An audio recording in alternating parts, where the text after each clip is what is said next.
Hello and welcome to the Ice Guys. This is the show that takes you into the world of the National Hockey League. Every game, every day, from a betting perspective. With pro sports handicappers, Ian Cameron, Alex P. Smith, and various guests from the world of hockey and sports betting. And now, here's your host, Ian Cameron. Welcome to the Ice Guys. It's a Beantown Friday edition of the Ice Guys presented by Boston Hemp Inc. Friday, November 17th. Ian Cameron, Alex B. Smith with you, ready to break down the Friday NHL card. Of course, we've got another Global Series game about to begin in Stockholm, Sweden with the Leafs and the Red Wings. We'll get to that. We'll do that before we get to the recap of last night because we do know the time is of the essence. And that game is starting in just a few moments from now. So let's get into it. We've got the Leafs and the Red Wings, the second of 4 games taking place over in Stockholm, Sweden. We've got the Leafs, a sizable minus 180 favorite here in this game taking place this afternoon. Again, Avicii Arena. Every game in this Global Series is taking place there. 6.5 the total, shaded to the over here in this game. First things first, cashed an easy winner yesterday with the over in the Detroit-Ottawa game, the first game of this quartet over in Sweden. The one thing I noticed, Alex, watching that game is the open ice and the bigger ice that you get over there in Europe. I don't know if it was a product of that or it's just bad defensive zone coverage, but there were guys left wide open for shooting opportunities in that game, both sides. I mean, there was just forwards left unmarked in the offensive zone, and there were just a multitude, plethora, if you will, of just these high danger chances. Now, is it a product of just shitty defensive coverage, or was it just not being used to that bigger ice and that amount of ground to have to cover, essentially in the defensive zone? But whatever it was, I mean, there was just, don't be fooled by the final score. It could have been 9-8. That hockey game yesterday with Detroit and Ottawa. I mean, I thought the goalies, Reimer had to make a couple of big saves even after a bad first period. And then, of course, Korpisalo was the only reason that Detroit went scoreless for as long as they did, because they were out shooting Ottawa very heavily early in that game yesterday. So the pace was off the charts. Clearly, it looked like both teams were having some issues, adjusting to the size of the ice surface there. So I'm back to the over here today, minus 120 at Pinnacle, minus 125 in some other spots. By the way, Alex Lyon is making his first start with the Detroit Red Wings here in this game today. Of course, their top 2 goalies, Husso's unavailable due to injury. And, of course, James Reimer started yesterday. So that leaves Alex Lyon to be the starting netminder for the Red Wings in this game. Ilya Samsonov confirmed as the starting netminder for the Leafs here in this game. And we know he's had a bit of a up and down season. So I like this over here, 6.5 in this game.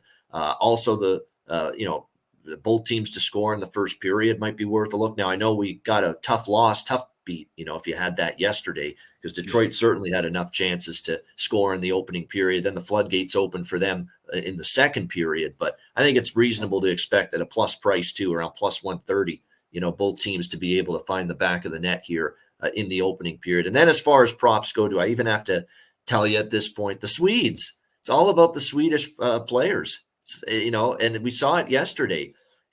Lucas Raymond wasn't exactly lighting it up. Let's keep that in mind before yesterday's game. And even he scores in his home country for the Red Wings. These players are shooting. They definitely want to try to make an impact. And how do you do that? You shoot the puck more. Raymond shoots the puck more, it goes in. You see it for him. We talked about how Tim Stützle, what a game he had yesterday. He had family and friends in attendance, a lot of them, and he had a hell of a game. Had an assist, had the game-winning goal. I thought he should have done a round tripper around the bases. A walk-off home run is what that looked like. Belted it out of the yard. What a terrific display of hand-eye coordination that was by Tim Stützle on the game-winning goal. I mean, just wonderful. I mean, just batted that puck out of midair and rifled it past James Reimer. If you've had the chance to watch the slow-mo replays of that, it's a great view of how that goal came to be.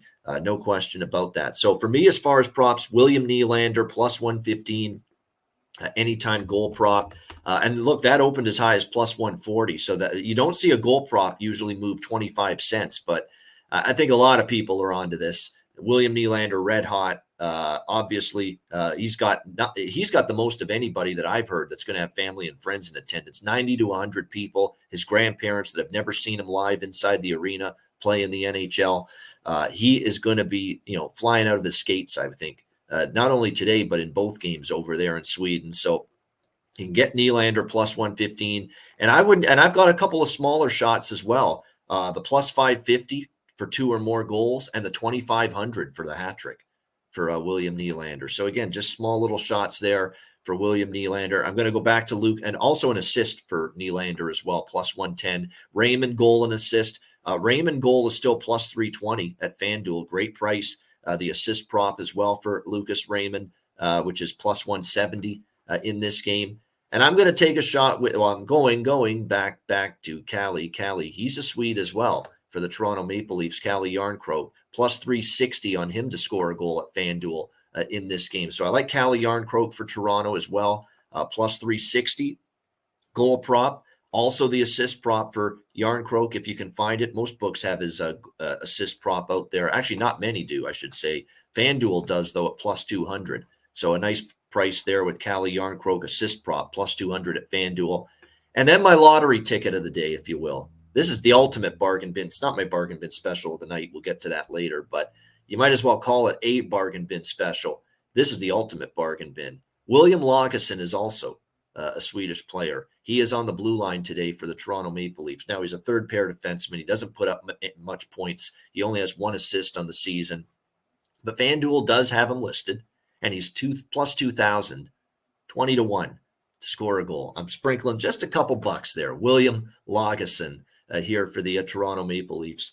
Again, he's only going to play third pair minutes on the blue line today. But again, maybe because he's at home, he's going to look to be shooting that puck a little bit more. So again, plus 2,000, 20 to 1. That is definitely a lottery shot with William Lagesson here for the Leafs to find the back of the net.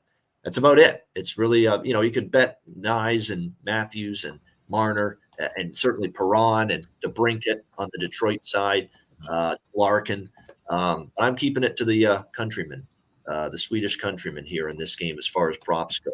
What do you think here, Alex? Leafs, Red Wings. Yeah, the thing I want to see is kind of this, where is the pace going to be in this game? And definitely kind of looking toward Detroit, right? They were already playing. They've already, been acclimated to the ice, acclimated to everything that needs to go on. Will they be a bit more focused and settled in the first period? Or will they be trying to press because of how yesterday went, and maybe they can catch Toronto kind of napping and kind of, getting adjusted to the rink environment and the different things. So that's the key thing I want to look at. I would take a shot with both teams to score in the first period. Maybe we could see things kind of settle down a bit. It may not be 3 or 4 goals in the first period, and then we could probably get a better number to attack with a live open. Yeah, that's a great point about the fact this is Toronto's first game in this arena on that ice surface in an actual game. Detroit does have that advantage of playing there yesterday. I'll be honest. Detroit first period, I don't mind that look. The Detroit in the first period, just the 20 minutes early in the game, they've got that advantage of having played on that rink yesterday. Toronto's just experiencing it for the first time. So this is not an official play. I'm probably not betting it, but I'll throw that out there. If you buy into that angle, you could look at Detroit here in the first period. And obviously you get a nice plus price with them in the opening period based on the fact they're a sizable underdog in this game. You can get plus 130, even a couple books at plus 140 on Detroit in the first period on the money line. So something to consider here, just that maybe it does take the Leafs a little bit longer to get into this game after Detroit actually got the game under their belt yesterday against Ottawa. So it's good to keep that in mind for sure. So that's about it. Like I say, for me, it's all about those Swedish players, and especially Nylander.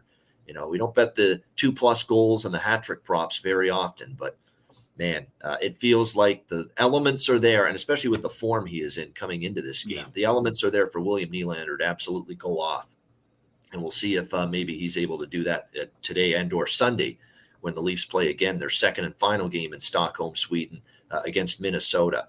By the way, speaking of Minnesota, their game against Ottawa tomorrow, Saturday at 11 a.m. Eastern, we will preview that game later in this show because we won't be starting the Saturday show, of course, until noon Eastern, 11 a.m. Central. So we will give you your Minnesota-Ottawa preview for Saturday morning later in this show. So you will not miss it.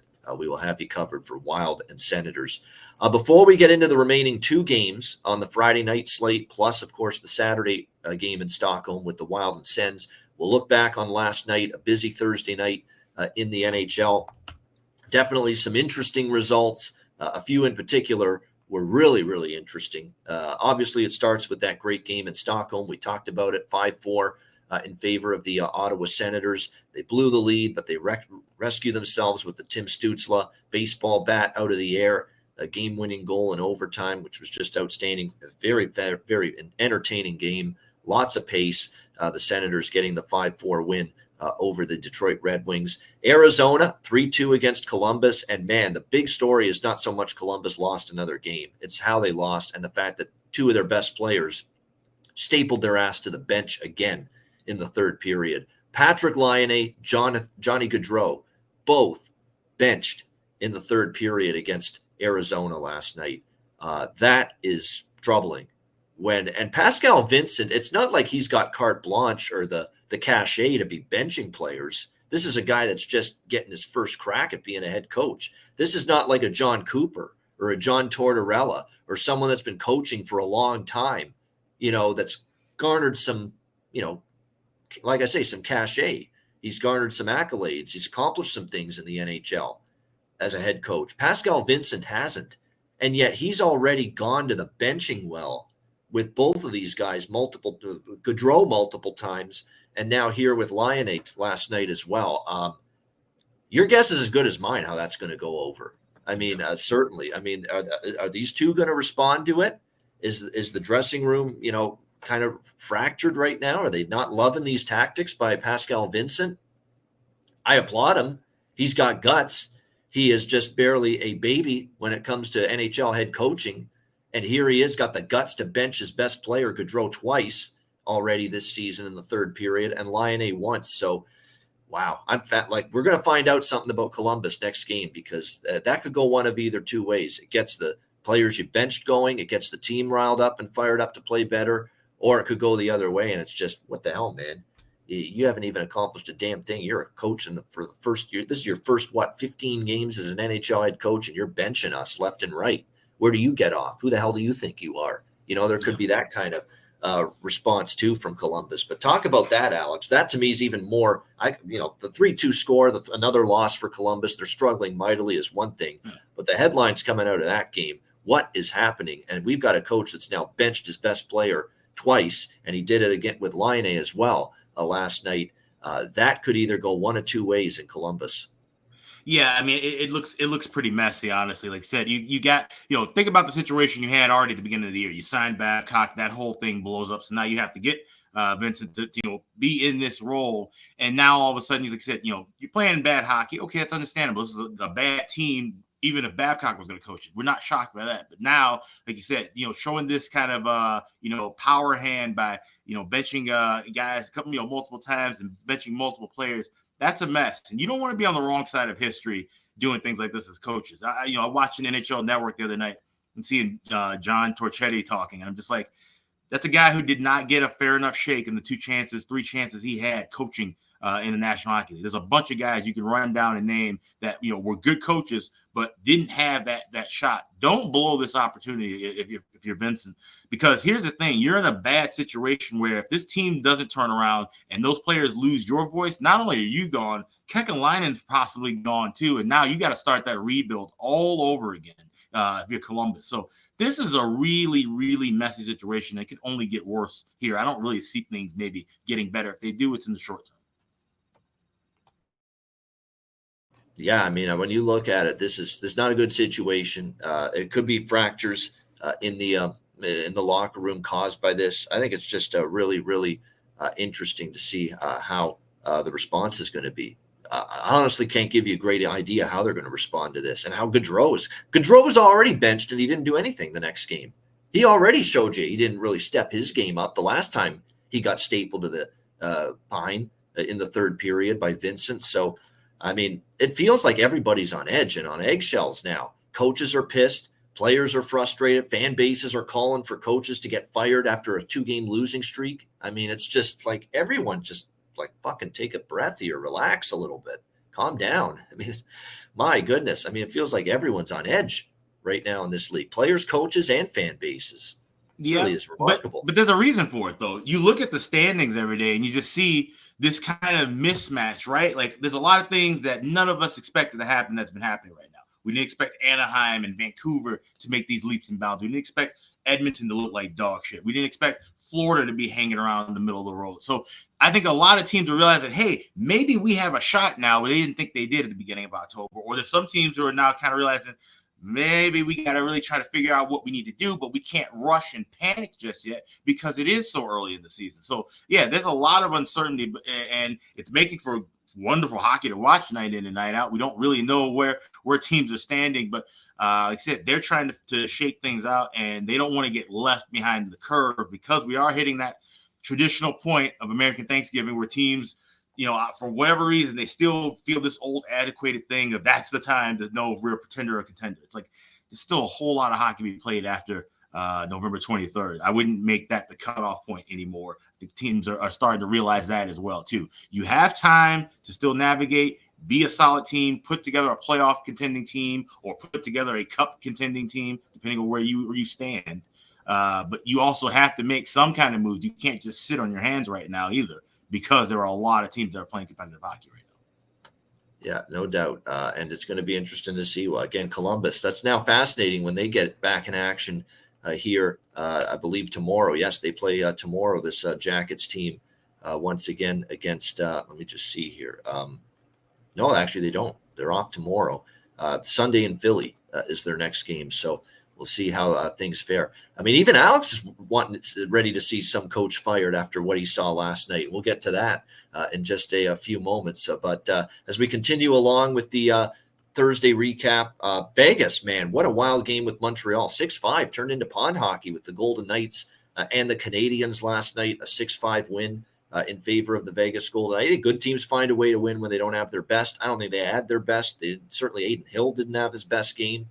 But they found a way to win, took advantage of some bad penalties late in the game by Montreal, and the Golden Knights get a 6-5 win over Cashes, so happy to see that. Oh, they do play tomorrow night in D.C. Sorry about that. Did I miss that? I guess they did. Yeah, they do play tomorrow night in Washington, Columbus. So, yeah, that is definitely going to be a game to bear witness. And look, Washington's not a team you want to mess around with right now.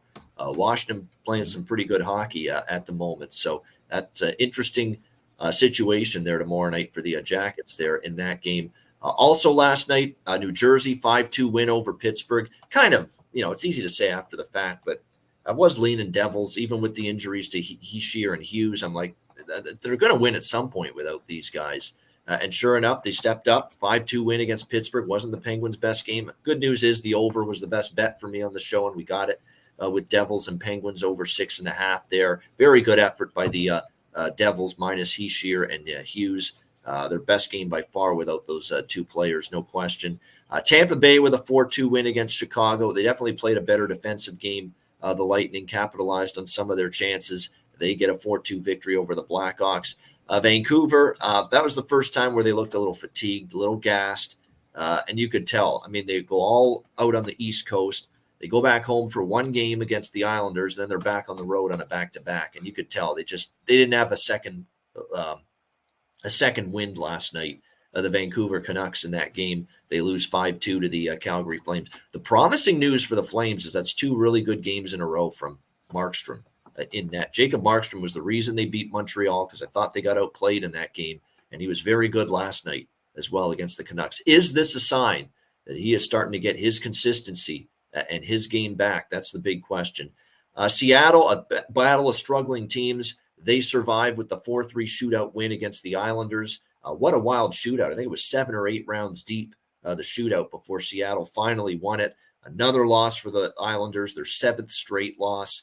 I think now it's just a question of when, not if, potentially Lane Lambert might be sent his walking papers. Yeah. And John was talking about it with us last night on the DM that, it might be with like with Dean Evison, where they might wait until after the Sweden trip ends to, fire him if you're Minnesota. They might do that with Lambert. Wait for the road trip to end in Calgary on Saturday. And then when they get back to Long Island, that's when it gets announced that Lane Lambert might be gone. So keep an eye on this. Evison and Lambert are definitely on, the hot seat and definitely on death watch, if you will, right now, as far as coaching is concerned. But important win for Seattle. They needed it to beat a struggling Islanders team at home. Wasn't pretty, but they got the job done. What was pretty was listening to the great voice of John Forsland again last night. He's just outstanding, man.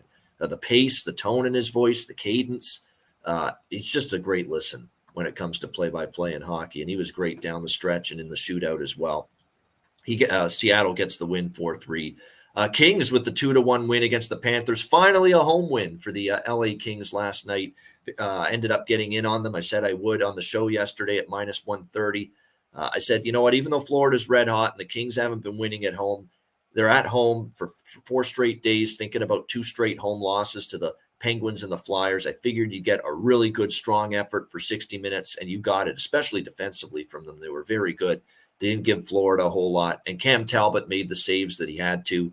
And Cam Talbot's playing well. Let's give him credit. This is a nice little stretch of goaltending from Cam Talbot in recent games. And then the other late game, if you would have seen the final score be 5-1, you would have thought maybe St. Louis Blues 5-1. Not the case last night against the San Jose Sharks. 5-1 San Jose. They're down 4-0. Joel Hofer was not good at all, but the whole team, it's like they didn't even show up last night, the St. Louis Blues. It was a disaster. It was a train wreck, and I was worried about that. I said, St. Louis is not a minus 200 lay the price with type of team on the road, even against a team like San Jose. So I'm glad I stayed off that as far as a side perspective is concerned, and credit to San Jose. 5-1 win, they get the job done. But at the same time, as much as I'm giving them credit, I'm giving a lot more discredit to the St. Louis Blues, who quite frankly they basically pissed that game away. It's like, we don't need to worry about this game. On to the next one. Who cares? That's what they took. They played so bad that it was like a who cares mentality from the St. Louis Blues last night. And even Alex was so, disgusted by this performance by St. Louis tonight that he's like, how long is Berube going to hang on here as the head coach of the Blues? But I was saying to him that all through the disaster year last year, Doug Armstrong had a million chances to fire Craig Berube, and he never did. So I'm like, if he didn't fire him last year at any point, I don't think he's going anywhere right now. But ugly performance last night by the St. Louis Blues. Alex, thoughts on last night? Yeah, I mean, that's unacceptable. When you're a team like St. Louis, right, like you're not obviously a cup contender. But you, like I said, you're one of those teams that, okay, you put together a solid enough season. You still have enough talented guys, enough veteran guys that maybe you could make a push for a wild card, right? Because you look at what you have, you don't have anything really in the cupboard as far as prospects go. There's not really much talk about this team making a full rebuild yet. But, how long can Berube hang on to the fact that he helped this team go from worst to first, years ago and help win a cup? Like that ship has long sailed now. And this St. Louis team just seems to be inconsistent and in complete disarray. We talked about last year, the goaltending. Bennington hot, Bennington cold. You had Husso, then he left. Now you got Hofer. Hofer's not nearly the same caliber of goaltender. He showed that last night. A couple of those goals that he gave up were just awful.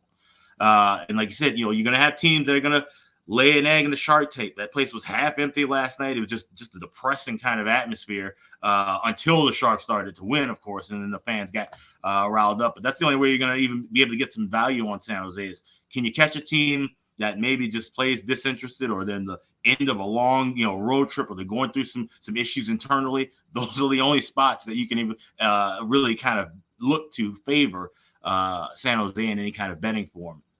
But St. Louis just seems to be in a world of trouble. And I've seen Berube's name at the top of that list of, coach to be fired.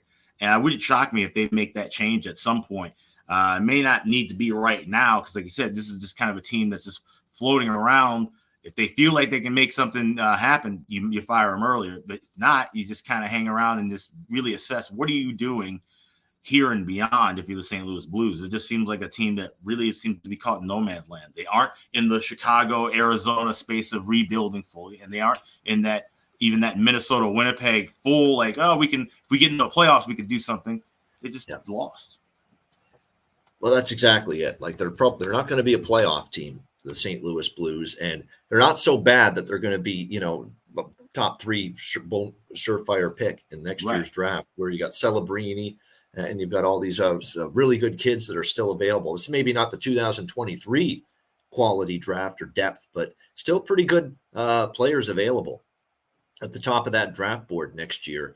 And it's not like St. Louis is going to have the best chance to get one of those. So, yeah, you're kind of spinning your wheels a little bit here if you are them. We are underway, by the way, in Sweden. They just dropped the puck with Leafs and Red Wings. Beautiful job by them getting the son of the late Borja Salming to drop the ceremonial puck there, the ceremonial face-off. Really nice. Well done by everyone there getting that arranged. All right, so we got 2 games tonight, and then we will talk Minnesota-Ottawa, the Saturday game over in Sweden. So Buffalo-Winnipeg is next up. Jets minus 180, home favorites, 6.5 the total in this game. Yes, we have a couple of these tonight in the NHL as far as goaltending and goaltenders in not only playing and starting, but goaltenders that'll be facing their former team. We've got that with this game now with Eric Comrie listed as the starting goaltender for the Buffalo Sabres, Connor Hellebuck in net for the Jets. And this was Comrie's old team. So definitely he's going to be amped up to play for the Sabres. And look, he's very capable. He is. He's going to have his bad games too, no question. But this is definitely a guy that's had some really good starts at times as well for the Sabres when he's gotten the opportunity. 2.45 goals against, 914 save percentage, 1-1 in his 2 previous starts this season for Buffalo. This is an interesting game because to me, you'd think throw Buffalo in the trash heap right now. Tage Thompson's injury, is going to be out significant amount of time. It's just such a black cloud over this Sabres team. How do they respond to it? And of course, we didn't see them play well at all against Boston in their last game. But sometimes that first game without that star player, you get everyone kind of pulling up the bootstraps for one night, and finding a way. And I think Buffalo is going to play a good game tonight. Will it be enough to win? We'll see. It won't be easy. The Jets are playing well. It's not easy to go against Winnipeg at this point in time. They played very well in this current homestand. If you look at the numbers, Winnipeg 4-1 their last 5 games. They're scoring goals in bunches right now too. This Winnipeg team, 5 goals against Arizona, 5 against St. Louis, 6 against Nashville. They got held down in 1 game against Dallas. They lost 3-2 to the Stars. Their only loss during that span. And then they put a 6th spot on the board against the New Jersey Devils. So very, very impressive from this team offensively. So I'm going to take a shot here with Buffalo. Small shot here at plus 150.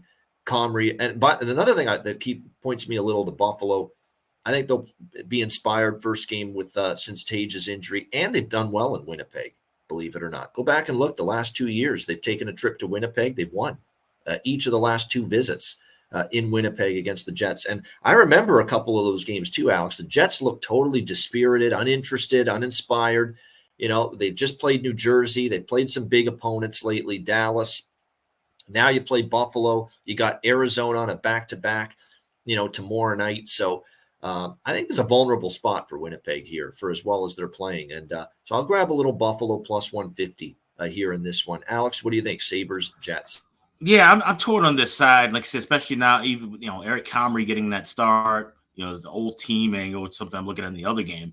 But this is one of the said side-wise, I just never really came to fruition with anything here. So I'm looking at a player prop with Buffalo. I'll be talking about that a little bit later on. But this might be one of those games I'm kind of watching and waiting, maybe looking for something in the game. Yeah, definitely. I'm going to take a shot here. Buffalo plus 150. They played well in Winnipeg the last 2 years.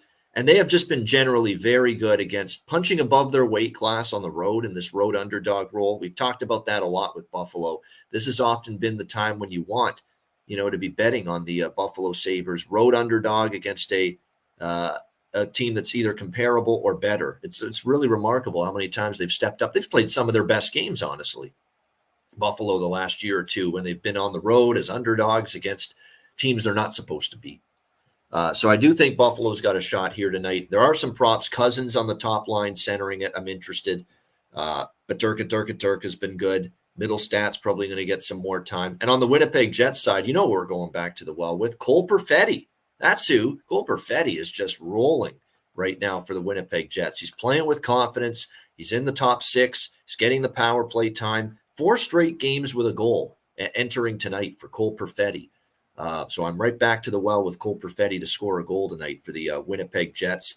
And you can find that still at a very good price, plus 300 at FanDuel for Cole Perfetti right now. The way he's playing at the moment for the Winnipeg Jets, it's very, and of course, Kyle Connor can't be stopped right now for the Winnipeg Jets. But again, you're just not getting the prices that that I look for with the bargain bin. I mean, you're getting plus 120 or 30 with Kyle Connor these days.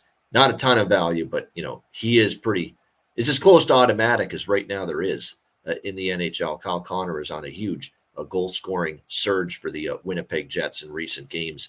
All right, Florida Panthers, Anaheim Ducks, the late game tonight on this Friday slate. Florida minus 180, road favorite, 6.5 the total. Of course, this is back-to-back for the Panthers, but as we've said numerous times, the LA to Anaheim back-to-back with no air travel, and you get to sleep in the same bed, same hotel.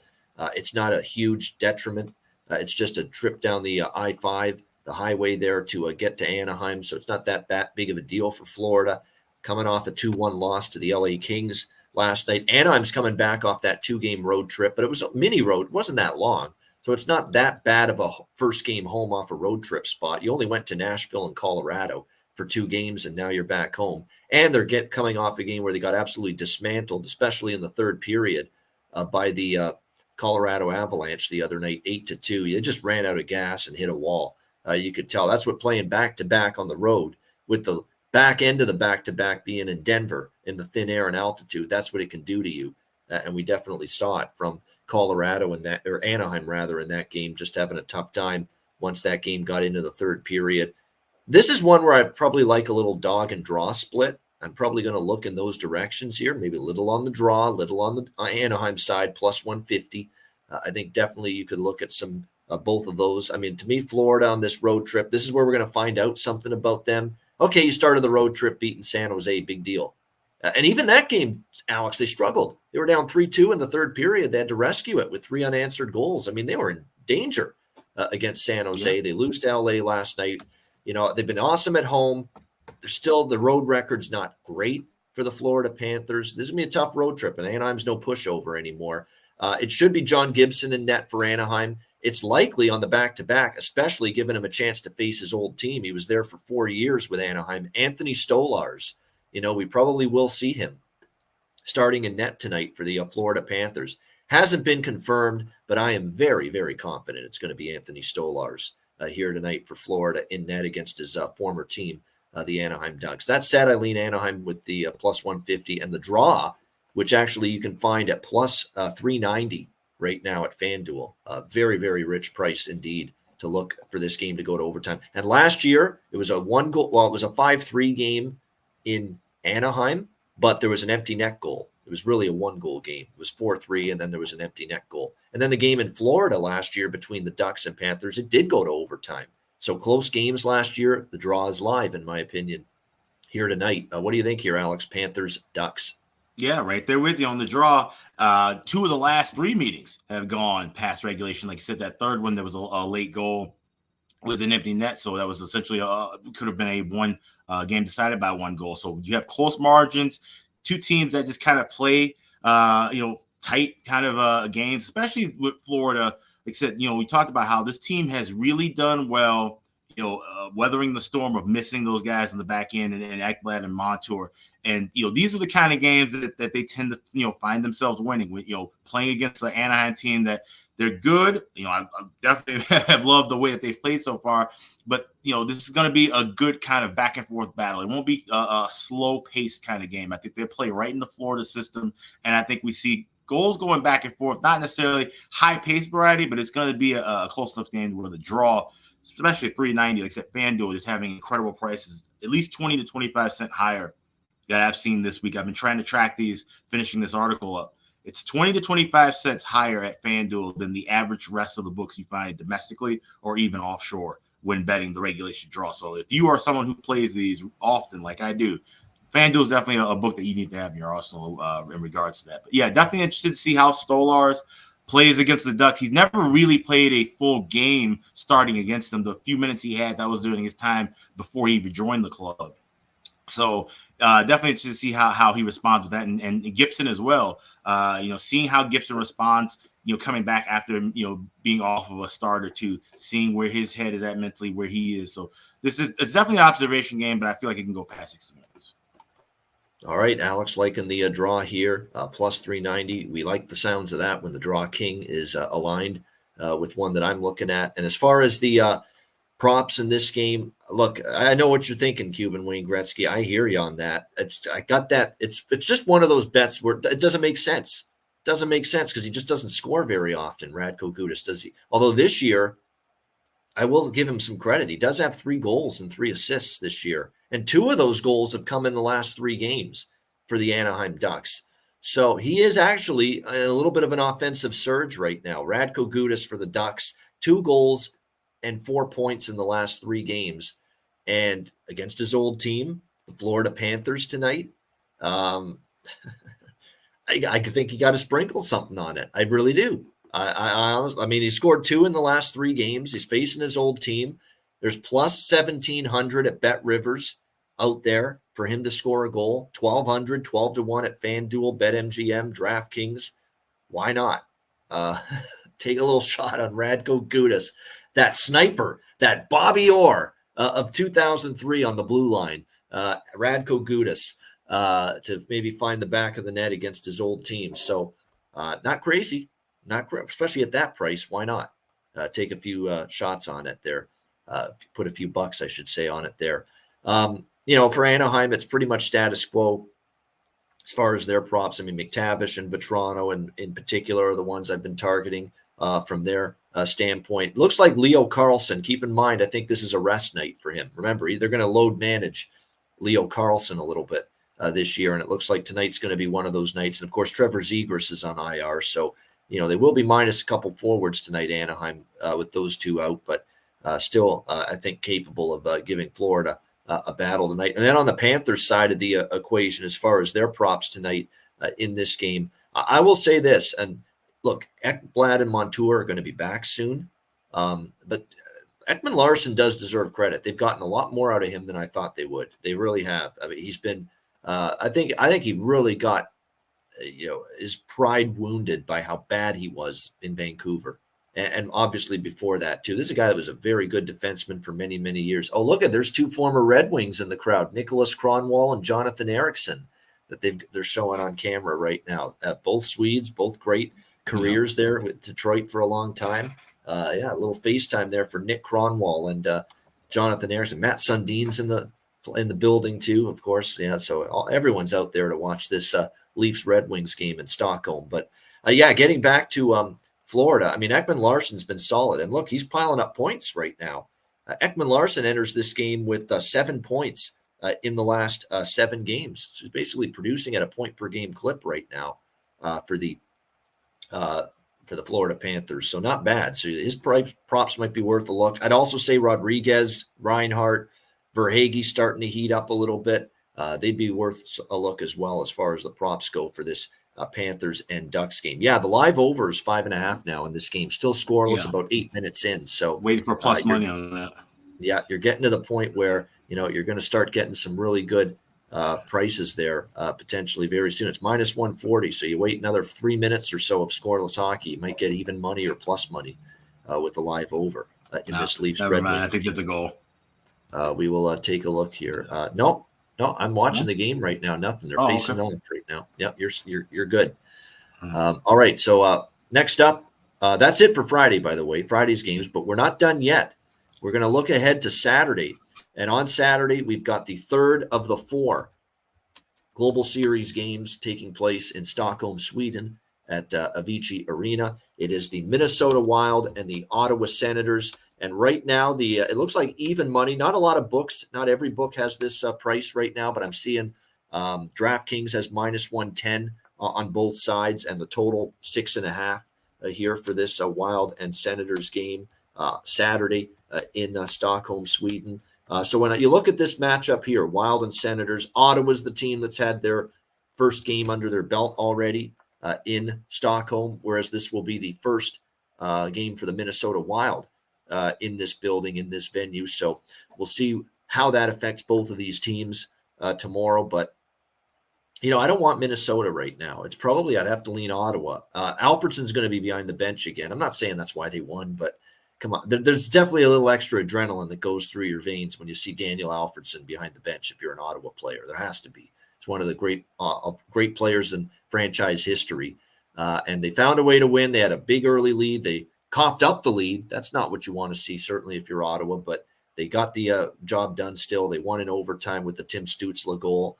I certainly lean Ottawa right now, minus 110. I mean, Minnesota looks like a free-falling train off the tracks, at this point in time. We're certainly of the belief that there could be a coaching change made by Minnesota after these 2 weekend games in Sweden, Ottawa on Saturday and then Toronto on Sunday.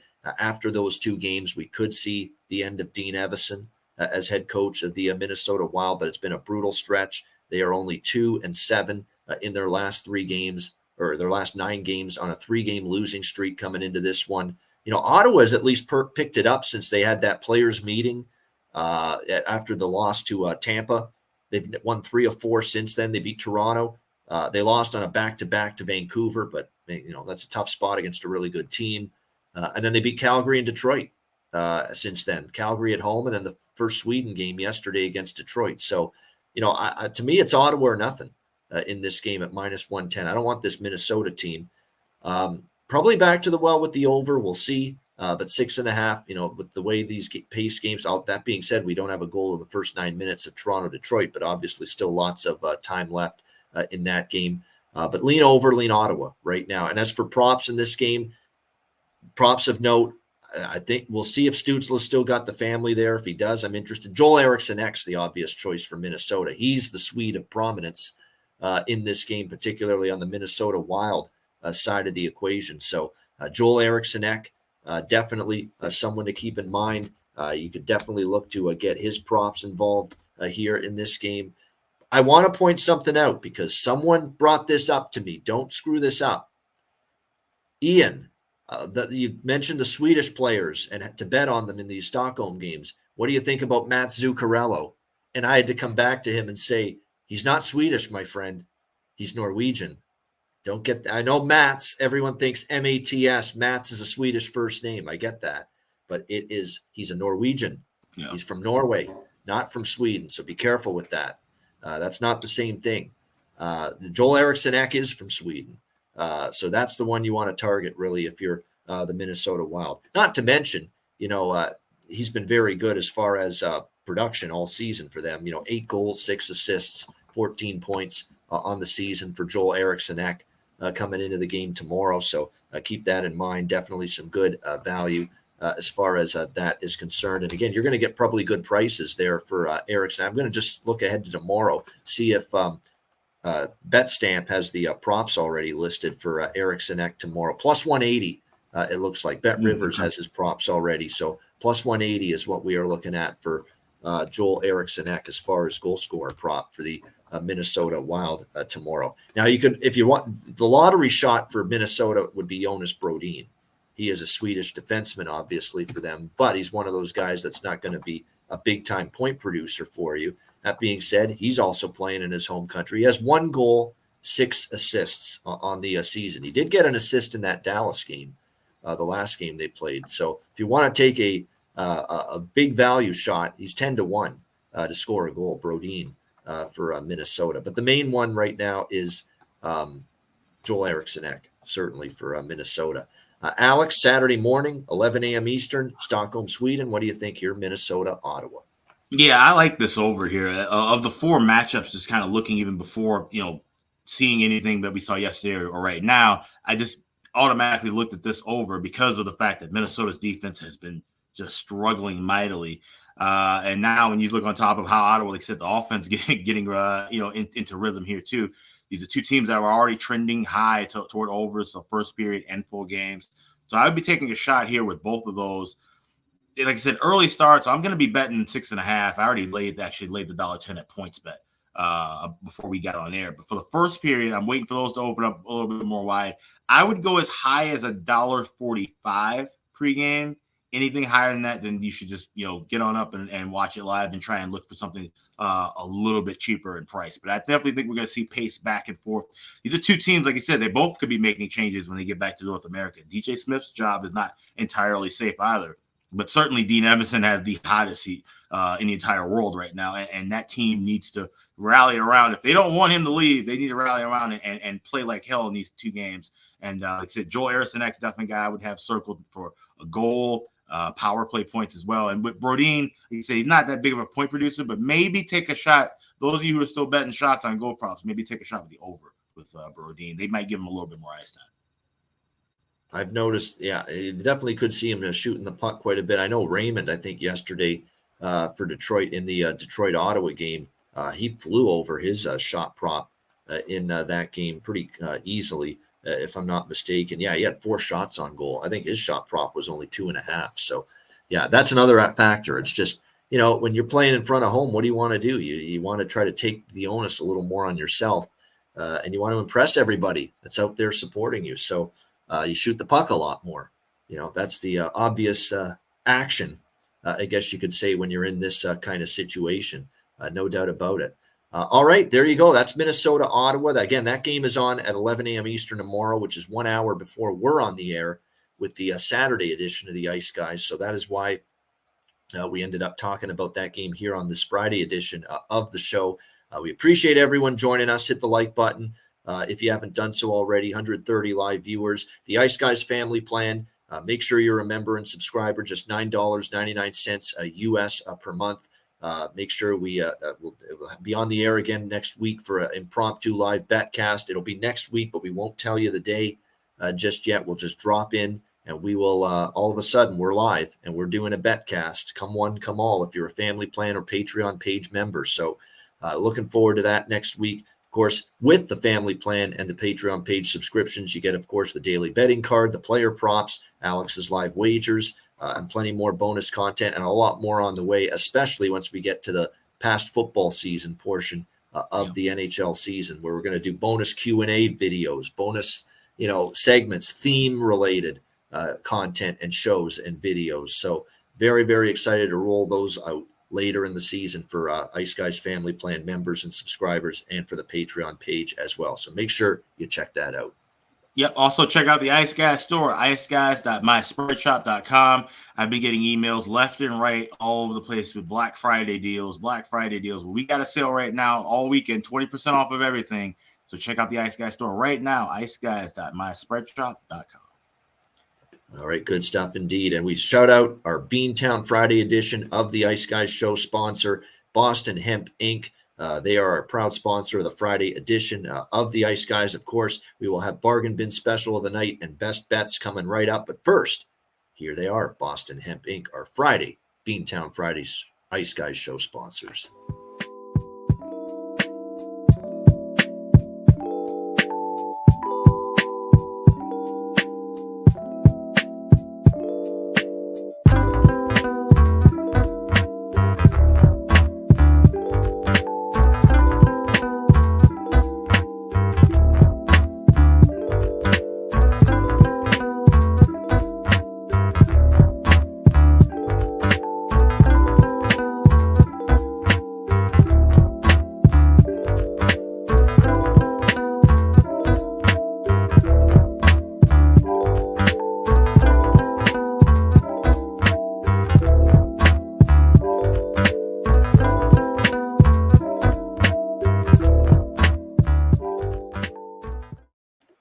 Shout out to Boston Hemp Inc. Check them out, bostonhempinc.com. Beantown Friday sponsor of the Ice Guys show. Great stuff there indeed. All right, it is time for one of your favorite segments, of course, of the week, the day of the show, each and every day. It is time for the Bargain Bin special of the night. And Alex, it sounds like you are in play tonight with the Bargain Bin special of the night. What do you got? Yeah, we'll head up to the Great White North. You got Winnipeg taking on Buffalo. And like I said, next man up mentality for the Sabres, right? You lose Tage Thompson, your star scorer. Everybody's got to step up. And everybody needs to step up with this team anyway. Even if Thompson was in the lineup, this team needs to wake the hell up. They're playing just miserable compared to what we thought they would be at this point right now. At least I do personally. I thought this was going to be a much better hockey team, but that's aside the point. You got to face what you're facing now. Alex Tuch moving out to the top line, back in the lineup, top line for the power play and regular forward as well. And he's just barely crossing the threshold here. We're going to take him to get a power play point, plus 310. There's some plus 300s in there as well, but plus 310 is available at BetMGM. I think he's going to get a power play point tonight. That's the only way they're really going to have a chance to get things rolling and try to get a win here. Get things going on that special teams, especially with the power play. So we're going to go Alex Tuch to get a power play point, plus 310 tonight for Buffalo. All right, good stuff. There it is. That's Alex Tuch, Buffalo Sabres, power play point plus 310 for Alex with his bargain bin special of the night. Now, it wasn't his bargain bin special of the night, but he did have in his list of other player props last night, Philip Kurashev for the Chicago Blackhawks power play point, which cashed on the first Chicago goal last night against Tampa Bay. So good find, and that's what you look for. The players that may be getting more power play minutes, power play opportunities, especially on the top unit. And that is definitely what you're going to see, it looks like, tonight for the Buffalo Sabres with Alex Tuch at the helm. My bargain bin special for this show tonight, it's a pretty clear choice for me. This is someone we've been on a bunch lately. And it's funny. This is another one of those games where I actually have a bet on the other side of this game. Yet the bargain bin player for me is on the other team. And it's going to be the case again here tonight. And that is at plus, it's just good enough to make it.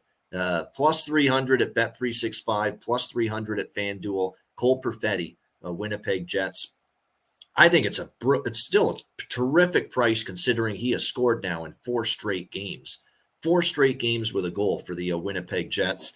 And I think he's got a great chance to make it 5 straight. He's another guy that's now getting more minutes, playing with the top 2 lines, power play time as well, feeling confident, 4 straight with a goal. I think he's got a great chance to make it 5 straight. Cole Perfetti, Winnipeg Jets, plus 300 for my bargain bin special of the night for this Friday slate.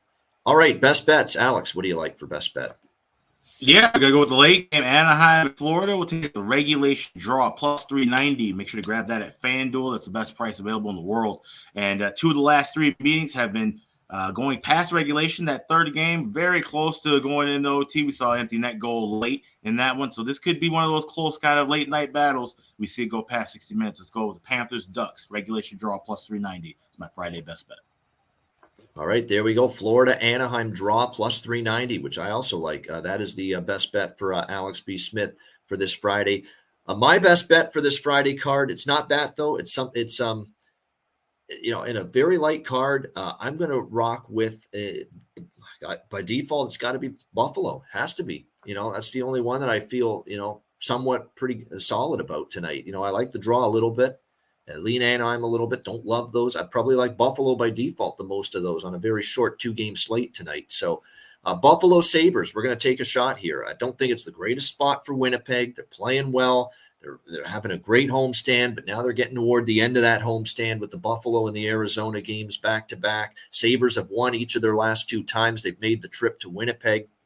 So they played well in this building. And I expect for one night they're going to be able to step their game up without Tage Thompson. A lot of times you see teams do that the first game without the star player. So you can get as good as plus 158 right now with Buffalo. We're going to take that value. Buffalo and Eric Comrie against his old team, which I like. Buffalo Sabres plus 158 against the Winnipeg Jets. Little underdog action for my Friday night NHL best bet. That'll wrap up this edition of the Ice Guys. Thanks to everyone for joining us. Hit the like button on the way out. We appreciate it very much. A reminder, the Ice Guys is live 7 days a week, Monday to Friday. Monday, of course, 3 p.m. Eastern for now, and then Tuesday to Friday, 2 p.m. Eastern, Saturday and Sunday, noon Eastern. If you can't watch the show live, download the Ice Guys podcast in audio form on all major podcast platforms. For Alex B. Smith, I'm Ian Cameron. Have a great Friday night. Enjoy the games and good luck. We'll be back tomorrow on Saturday, noon Eastern, for the Saturday edition. Kyle Bond will be alongside us as a guest tomorrow as well. Join us for the Saturday edition tomorrow of the Ice Guys. We'll see you then.